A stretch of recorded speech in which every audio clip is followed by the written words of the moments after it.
Forgot the microphone. Hello and welcome to the United Community Channel. We are back after nearly 2 weeks and delighted to be back. Did anything happen while I was gone? Did anything happen while I was gone? That's the question. Delighted to be back. For those of you who don't know, obviously my wife has given birth to our second child on Thursday, so kind of took the week off before that. Just to be, I suppose, around the house and helping out and all that kind of stuff. And then, of course, the last few days as well. So, delighted to be back now, I have to say.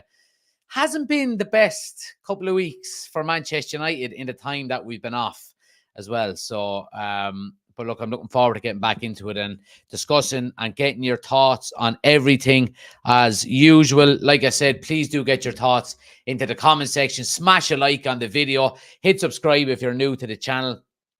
And happy days. Delighted to be back. So I mean, look, let's jump straight into it. Where were we? Everything was going so smoothly, it really was. Oh, and thanks for the 1 month, my friend. Hope you're doing well. Everything was going so smoothly, wasn't it? Before I left, and things were rosy. United were all right, weren't doing too good on the pitch. Scott McTominay had just got a couple of goals to keep everybody happy. And then, of course, Armageddon ensued. So, obviously, look, we know it's been announced that Qatar are out of the race for Manchester United. It looks like Jim Ratcliffe is going to be the winner of the, I want to say takeover, but it's not really a takeover anymore because, like we know, he's going to be looking for 25%. I'll put it up on the screen anyway, and we can go through it. Like, look, a lot of this already. And I want your opinion on this, guys, as well. I want to know what you think about this whole Jim Ratcliffe 25% Glazer staying on scenario. No Qatar. Let me know what you think in the comment section below as well, because I want to get your thoughts on it. Stephen says congratulations on the new arrival. Appreciate it, man. Aaron says congratulations as well. Appreciate it, all guys. Happy days. But look, as you can see on the screen, anybody that's watching on YouTube, you can see United board is set to ratify Ratcliffe's purchase of a 25% stake in the club for up to 1.3 billion at a meeting on Thursday.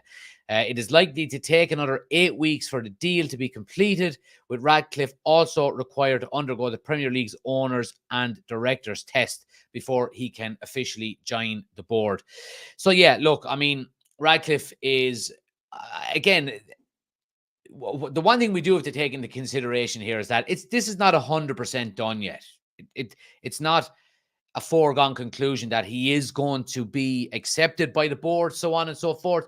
It's an interesting one because he's going in for 25%. Okay, what 25% is he getting? And there is a lot of questions that you are going to have to ask about this whole 25% takeover and kind of what's going to happen and what is going to be the outcome of it.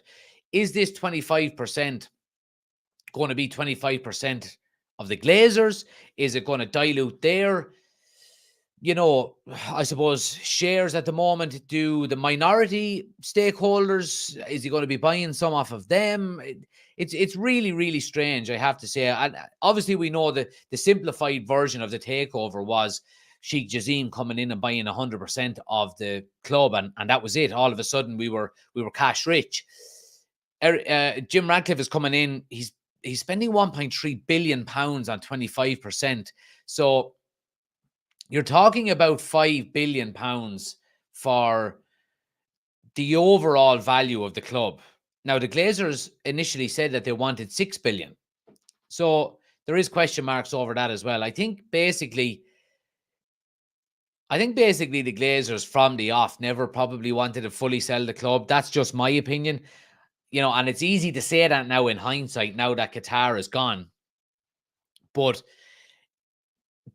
I always got the sense that they wanted to stay, especially when we seen that they were, I mean, the way that they even word, and again, this is all, relative now that we're looking back on it after, the Qataris are out and it looks like it is going to be Sir Jim, that even the wording of the announcement a year ago that they were open to investment and they were open to, a way of getting cash into the club, to redo the stadium and to upgrade the training facilities and, invest in the playing squad and so on and so forth. And right from the off, it just looked like the Glazers wanted somebody to come in, give them a shit ton of money, and they get to stay. And that's exactly what's happened here. Jim Ratcliffe has come in. He's offered them money to stay on at Manchester United, knowing how much the supporters don't want him to be there, and knowing that it's going to be a very hostile 25% takeover, if that's what you would call it, for Jim Ratcliffe. Jim Ratcliffe, says he's a local Manchester United or Manchester-born man, and which he is. He's a big Manchester United fan. He was at the 99 Champions League final, so on and so forth. But if he had the best interest of the fans, the club at heart, then I don't think he would be going in looking for 25% and keeping the Glazers on, because we know the animosity the fan base holds towards the Glazers, and that's quite clear. But we're going to talk about, basically what he's wanting to do. And there's a lot of reports coming out over the past few days since it was announced that, he's basically, he has basically won, about what he wants to do, and what he's potentially going to do when he does take that 25% on. And it says here that his proposal would see the Glazers take a back seat at the club, with Jim controlling footballing operations. Now, Jim Ratcliffe controlling football operations, what does that look like? Well, let's look at his previous endeavours. There is only one, and it's Nice, basically, in Ligue 1 in France. And, okay, currently they are sitting in second in the French league. But is that the kind of experience you want an owner coming in? And look, I know, Sheikh Jassim had no experience of owning a football club. And, Jim Ratcliffe does have, his endeavours with his cycling. And, of course, he's heavily involved in Formula One as well, with Mercedes and things like that. So he is within the world of sport. But this may go nice. It may go well. And it may, it may be everything that not everything, but he may tick an awful lot of boxes in the future. We might look back on this in 5 years' time, and he might have ticked an awful lot of boxes in relation to, he's rebuilt the stadium and, training facilities, and, we've improved the playing squad, and we're challenging for league titles again, so on and so forth. It sounds like I'm talking through a pit. Oh, wait now. Sorry, guys. Let me turn off the Bluetooth. Does that sound better? I hope that sounds better. Just someone say yes or no on TikTok. I do apologize. Yep, that's better. Right, perfect. Sorry, I did have the Bluetooth connection there to my earphones. I do apologize about that, but we're all good again. Appreciate it, guys. So yeah, look, Jim Ratcliffe, regardless of what he does at Manchester United, he will always be the man that gave the Glazers the opportunity to stay at Manchester United. The Glazers were on their last legs. They had no money. Well, they've got tons of money, but they didn't have the type of money that Manchester United needed. They didn't have the money, the investment portfolio behind them to rebuild the stadium, to invest in the training facilities, to continue funding. I won't say continue funding, but to fund, because they've never funded anything, to rebuild the squad and continue that. The squad has always been preserved and improved by the money that's generated by Manchester United. So the revenue that we make on a day-to-day basis throughout the world, with the global fan base and with sponsorship deals and, match day revenue, so on and so forth. The issue was, the big issue was the ground, Old Trafford. The Glazers did not want to invest the money, because it would have had to been from their back pocket. They would have had to pay for a new stadium or for Old Trafford to be redeveloped. And they weren't willing to do that. And we can see over the last 18 years, slowly but surely, Old Trafford rotting away into the ground with no real investment, no real modernisation. And it's got to the stage now where, for the Glazers, it was either get investment in or sell the club completely. And Jim Ratcliffe has given them a chance to stay at the football club. So no matter what Jim Ratcliffe does within the next 5-10 years at Manchester United, he will always be the man that kept the Glazers at Manchester United. Now, look, there is talks of Jim Ratcliffe coming in and I suppose redeveloping the football side of Manchester United and, hiring and firing maybe. And we'll get into that in a moment. But let's go down through some of the comments that you've gotten here. Jock says, absolutely devastated, Jack. Really think it's the end of our club. His project failed at Nice, and he's not going to do anything like the reset we would have had seen from Qatar. Really don't know what will happen now. Yeah, it's a good point. And, it's that it was the apple, or it was the low hanging piece of fruit that was there for us. The Glazers were that close to leaving. We could see the light at the end of the tunnel. They're leaving. Oh, we're so close, and it hasn't happened. And it does look like they're going to be there for at least another 5 years by the looks of it. Chris is in. Good to see you. Aaron said, did they actually say they wanted to sell? Well, they were looking at investment or a full sale, basically. But yeah, Owen says, I guarantee that in 4 or 5 years, they do a full sale and get more money. Well, look, I mean, that all comes back to what we were saying about the 25% from Ratcliffe. What is this 25% representing? Is it diluting the Glazers' assets within Manchester United? Is that 25% going to be spread out over what the Glazers have and what the minority investors have? That is unclear. But these are questions that need to be put to Jim Ratcliffe and to the Glazers and to Manchester United in general, and what is going on, because the fan base deserves to know.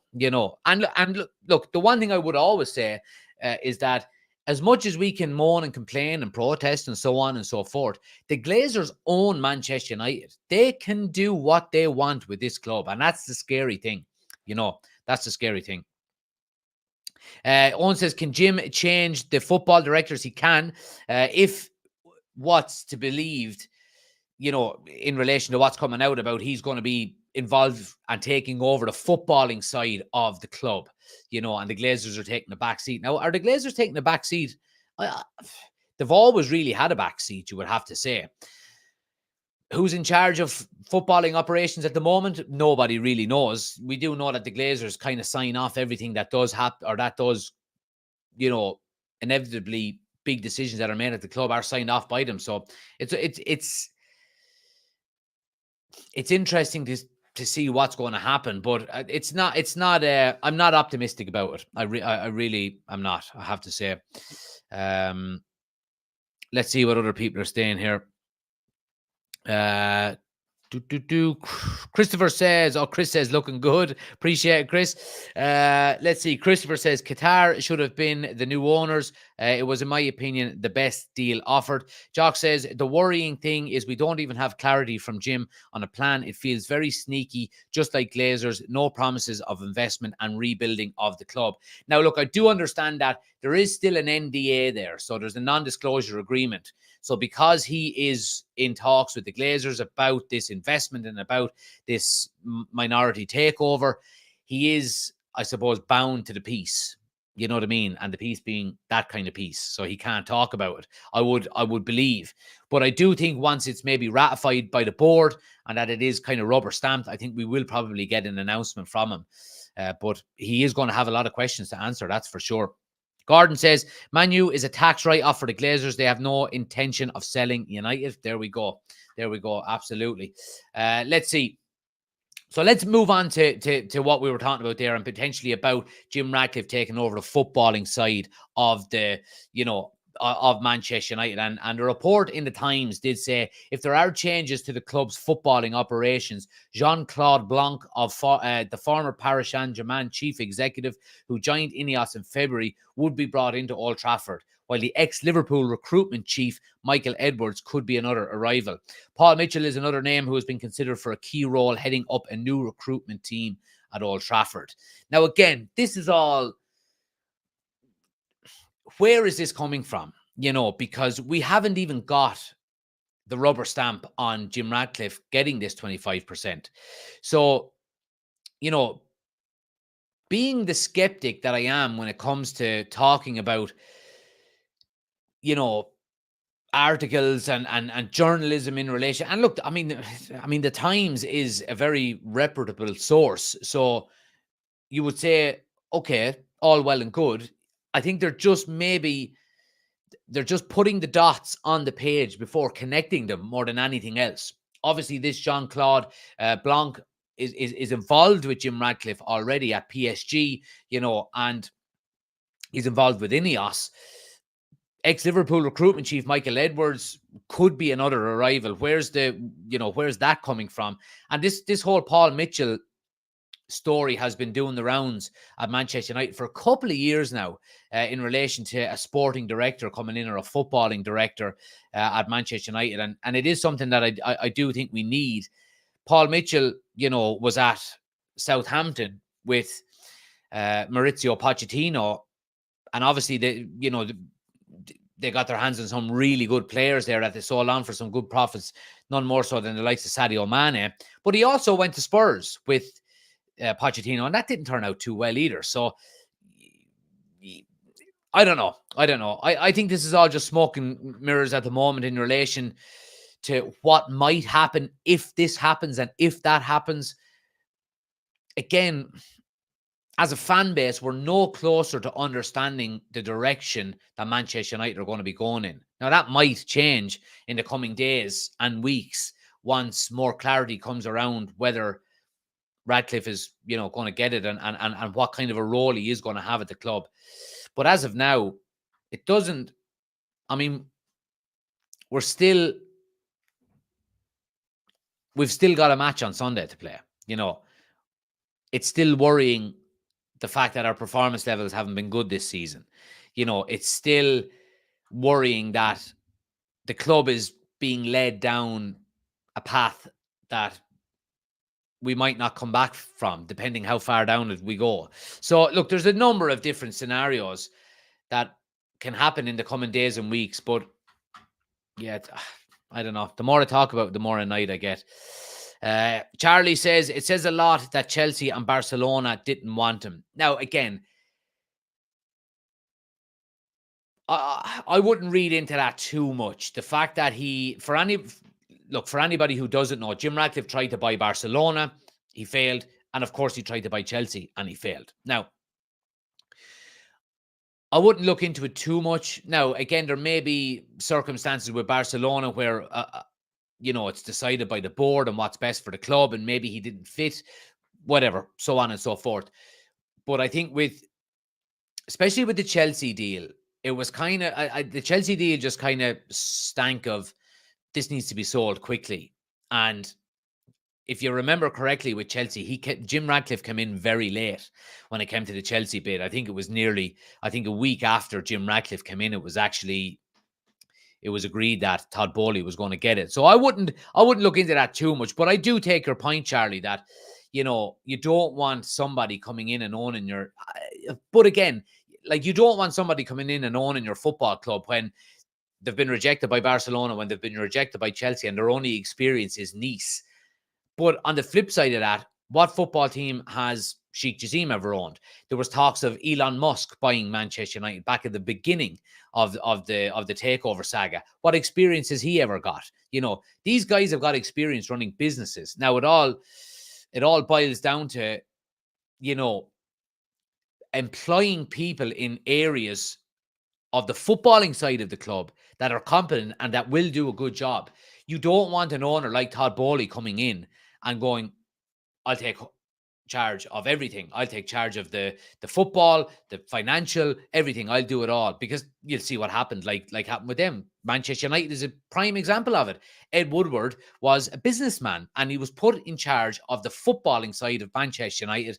Sir Alex Ferguson left and David Gill left at the same time, and he replaced him, a businessman who literally stepped in and replaced both Alex Ferguson and David Gill. It was only ever going to go in one direction. So you have to take that into consideration, that Manchester United, if it is going to be Jim Ratcliffe, okay, it's not what we want because the debt is still on the club. The Glazers are still there. but he is going to have to invest properly in the right areas. And I mean invest not just with money, but I mean in relation to competent people, footballing people in footballing areas of the club to make proper footballing decisions. Because if he doesn't do that, we're not going to go anywhere other than backwards, which we've been doing since 2013 anyway. So that's the worry and that's the concern. Let's get to some of your comments here, and we'll see what people are saying. Let me just jotting down some notes here. Let's see. Pierce says we got a serious matter in recent times. Our subscribers are not taking membership or doing super chats. Last month's statement is not good. Do so, whatever that's about. Owen says, wasn't Michael Edwards the lad who signed Robertson, Allison, and Salah? Maybe so. I'm not 100% sure on. If he is, then brilliant. He's got a good track record. And again, I'm not against these guys. You know, if these guys are to come in, you do want to see guys that know what they're doing more than anything else. And they're the people that you want to have at your football club more than anything else. Chris says he doesn't have the money to properly manage and support a major club. Well, that's the concern. You know, the big concern for Manchester United, and especially from the fans, is that where is the money going to come from? And what's going to happen with the debt? Now, if we see here already, you know, Fabrizio Romano is saying Ineos, which is his company, plans to invest in club structures, which is stadium and the training facilities. So basically, they're the two key areas that Manchester United, in terms of the structural side of the club, that need to be improved. You know, the stadium and the training facilities are number one priority more than anything else. And because, look, as we know, the investment into the playing squad and into players and into wages and into all that kind of stuff, that's always been done by the money generated by the club, regardless. And you would think that that's not really going to go anywhere. Manchester United have got a global fan base. There's always going to be 75,000 people in Old Trafford on a match day. And we'll get into that in a moment. I do want to talk about people, you know, saying that we should empty the ground. And while I wouldn't be against it, I don't think it's a viable option. But again, let me know and we'll get into it. So, yeah, I mean, where is the money going to come from? You know, we're going to be talking at least $1 billion. Probably it's going to be $1 billion for a new stadium. And you're talking minimum 500 million then for training facility upgrades. So you're talking $1.5 billion. Where is that money going to come from? He's paying 1.3 billion for this 25% stake. The big concern that I have is that the debt is still on the club. As long as the Glazers are there, the debt is still on the club. Whereas if we had, obviously, the Qatar buyout, we literally would have no debt tomorrow. You know, the Qatar Sheikh Jassim would soak up that investment or that debt into his own personal debt, and it would have been gone overnight. We now have a situation here where, okay, if it is going to be Ineos that's financing the backing of Jim Ratcliffe to do what he wants to do at Manchester United, okay, there is probably a lot of money within Ineos, but is it the type of money that is needed to go up toe-to-toe with the likes of Manchester City, with the likes of Newcastle in the future, your PSGs, these types of teams? I don't know, to be quite honest with you. But the one thing I would say is that financial fair play is there for a reason, okay? Now,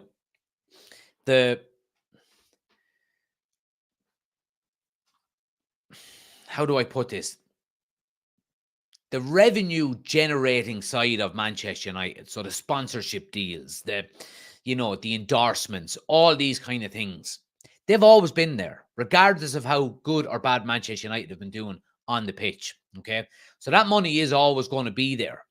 Now, if we're looking at going toe-to-toe with the likes of Manchester City and the likes of Newcastle, do we need to be state-owned to be able to challenge with them? I don't think we do.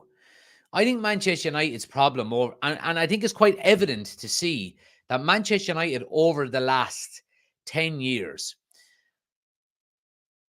it hasn't, the issue hasn't been money. The issue has been competency and doing the right things on the footballing side of the club. We've always, every deal we do, every sponsorship deal that comes into Manchester United is better and bigger than the last one, and that has continued to happen since Sir Alex Ferguson left. The problem Manchester United have had over the last 10 years is that we haven't got competent people within the football club who know how to run the footballing side of it and how to, continuously improve, plot a vision for the way you want to play football, for the type of players you want to buy, for the type of manager you want to have to oversee all of these kind of things, to filter into the scouting system, to go and look for a certain type of players, to have a sporting director who oversees everything, who goes, yes, identifies players and who we might try to sign. And also someone who's maybe good at offloading players. Because the reason why Manchester United are worried about financial fair play in the last 12 months is not because we don't have any money. It's because we're not good at selling players. We spend too much. We can't get enough in from selling players, and the wages are high and so on and so forth. So that's the issue. So I think, again, I'm trying to, the fact that the Glazers are still there, I'm trying to block that part out for a second and say, okay, let's say it was Jim Ratcliffe coming in, right, with 100%. Would people be overly concerned? I don't think so. Maybe they wouldn't be over. Maybe there probably would be better people to do it, but it's certainly going to be an improvement on what the Glazers are doing. So if Jim Ratcliffe is coming in and he is handed over full control of the footballing side of Manchester United, it can only be a positive thing, because the Glazers haven't a dicky bird on the footballing side of Manchester United at the moment. So again, while I'm completely devastated that this was the bid that was accepted, anything is better than the Glazers running the football side of Manchester United. And people will say, oh, they take a back row seat or a back seat in terms of, decisions making. They employ the people to make the decisions. Okay. So if they're incompetent, they're going to employ people that are incompetent, and they're going to put people in place that are incompetent. And it's a trickle down effect. So if Jim Ratcliffe is coming in and he's saying, right, Arnold, you're gone. Marta, you're gone. Bye-bye. I'm changing everything here. I'm bringing in my own people. I'm going to try and improve. We're going to try and, slowly but surely implement systems and a way of, and a vision of where the club wants to go. Then it can only be a good thing, because the Glazers haven't a dicky bird. They really don't. Let's go through some of your comments here and we'll see what people are saying. Owen says, do you think that this takeover news is affecting the performance? It's a great point, Owen, and I think it is, if I'm being honest with you. I really do think it is, because I think the fact that there is so much noise around the club and it is so negative and it filters into the fan base, and, I think it can only affect players. I really do. I really do. Let's see. Who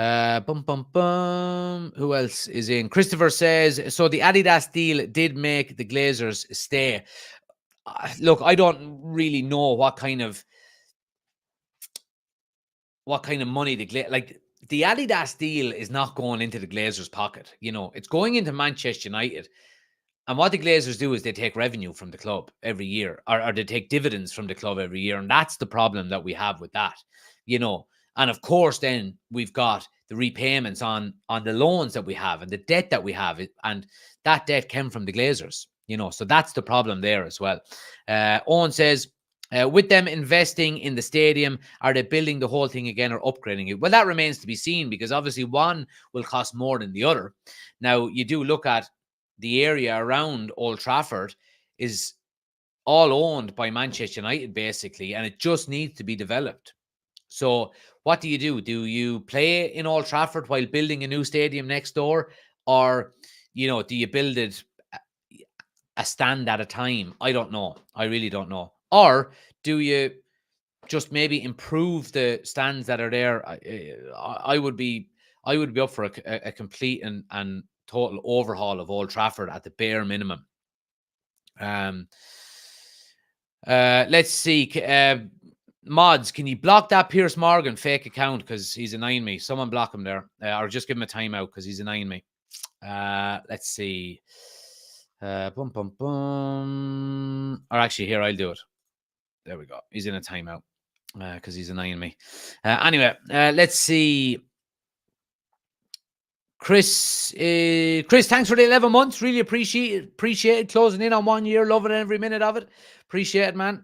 He also then says, I will reserve judgment to see what Jim does for the club. When he deserves it, I will call him Sir Jim. There we go. He also says, Glazers are just are just trying to maximize what they put in their pockets. Absolutely. And that's always been the case. And Charlie says, what I don't get is that Ratcliffe came out saying how much he loves Manchester United and a lifelong time supporter, but yet is willing to keep the leeches parasites at the helm. Let me put it to you, okay? Let's do a little poll here. Let me just have let me see here. Let me do a quick little poll and see what you think. Happy with Jim having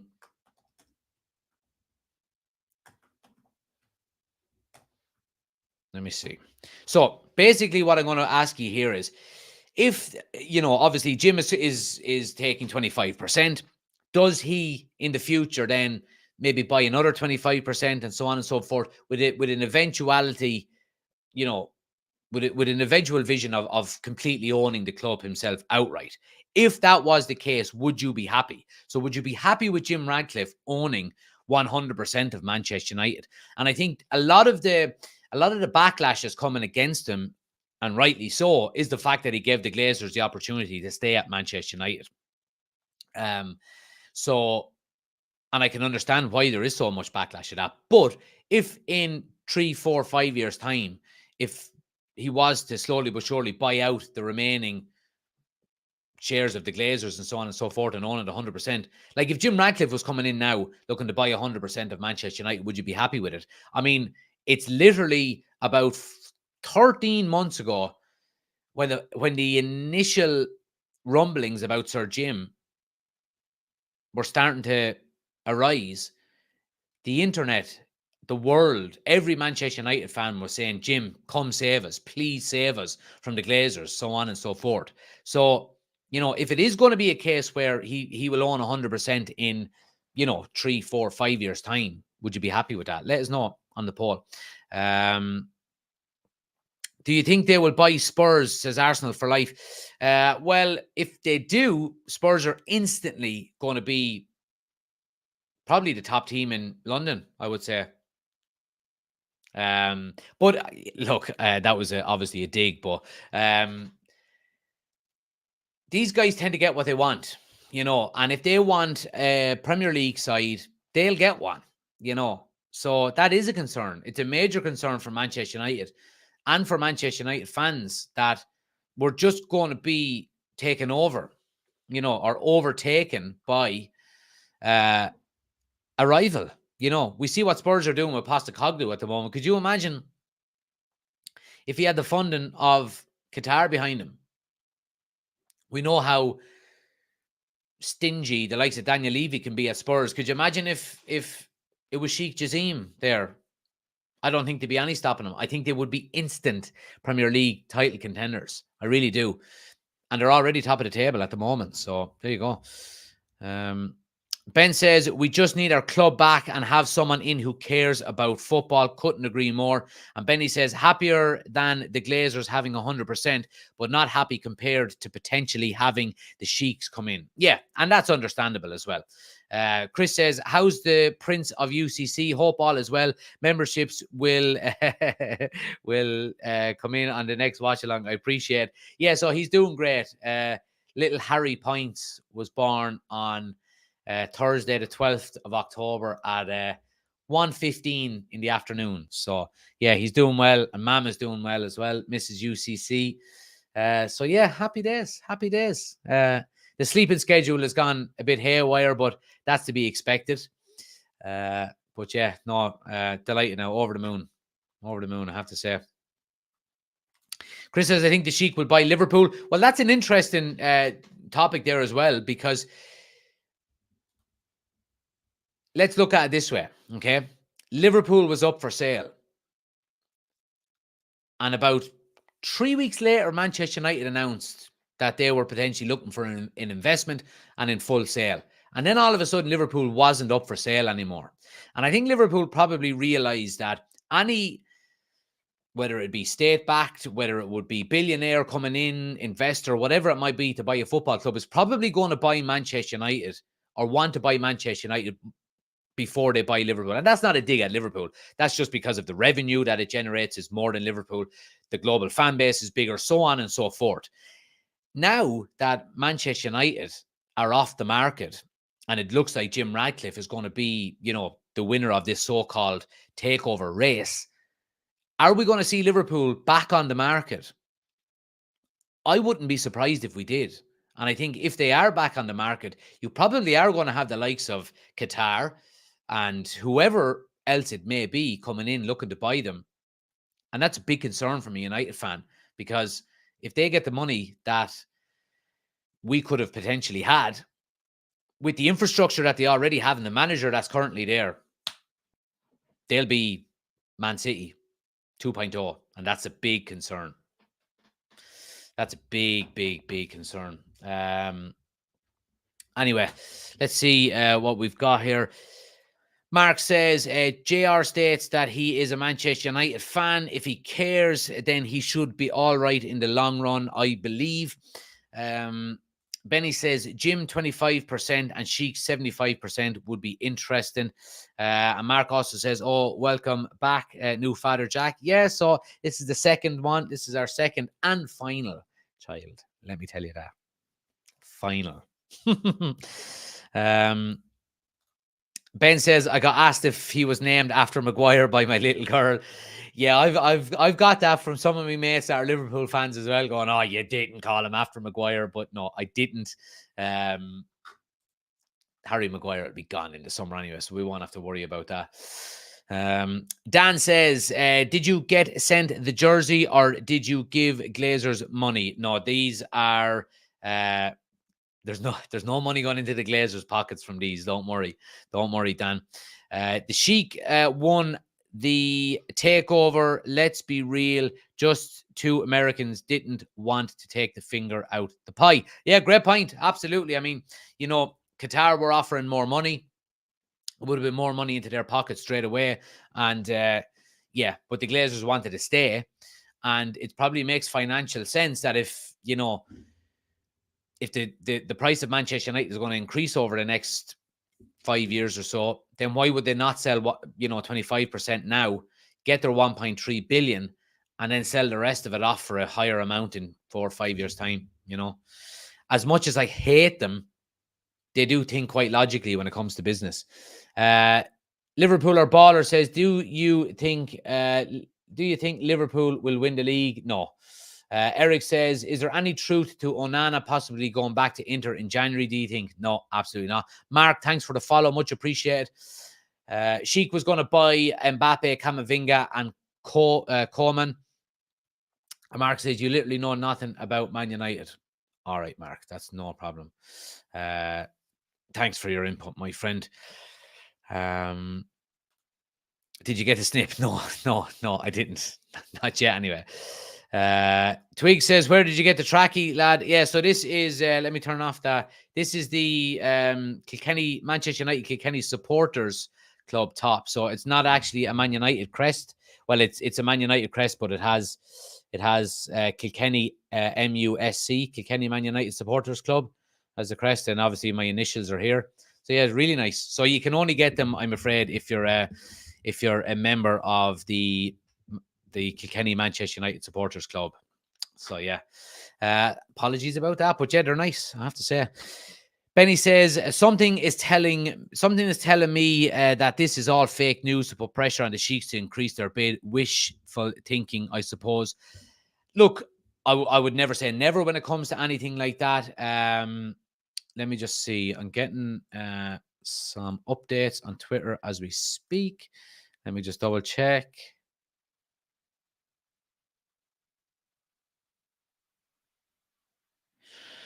James Ducker in the Telegraph is saying Sir Jim Radcliffe's 25% purchase of Manchester United is not expected to be put to the club's board on Thursday, as final details are still being thrashed out. However, a deal is still within sight over the next fortnight.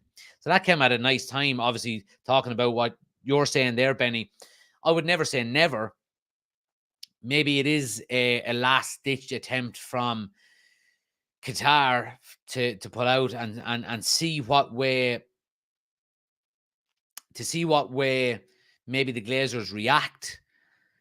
Will they come in with an 11th hour bid of 7 or 8 billion? I don't know, but let's see what happens. I don't think so. I really don't. Niall is in. He says, evening lads, just in. Nope to Jim. It's going to be a shit show. Let's see. The gangster manager says Twigs. The Shield of Ballycastle says, hey, United Community Channel, how are you, sir? Good, pal. Hope you're doing well. Chris says, I need one of those. I will become a member. You, unfortunately, cannot become a member unless you are a resident in Kilkenny. So, sorry, Chris. These are limited edition. And Niall says, congrats to you and the wife on the new arrival. I appreciate it, Niall. Thanks a mil. But guys, look, I think we'll leave it there. I do appreciate it. If you haven't already done so, please do smash a like on the video. Hit the follow button. Hit subscribe if you're watching on YouTube. Like I said, our goal is to get to 5,000 subscribers before Christmas on YouTube. So anybody watching on TikTok, if you haven't already done so, the YouTube button is on my homepage. Just click it, hit subscribe, and then you can go back to YouTube. You help us out with all. Smiller says, are you on the radio? I am. I'm on Kilkenny Community Radio. I was on tonight between 6 and 7. We do that weekly sports show. We talk about local football, and then we talk about football in England, Premier League, and so on and so forth. So, Community Radio Kilkenny City it's called. You can find it on the internet and on FM 88.7. So there we go.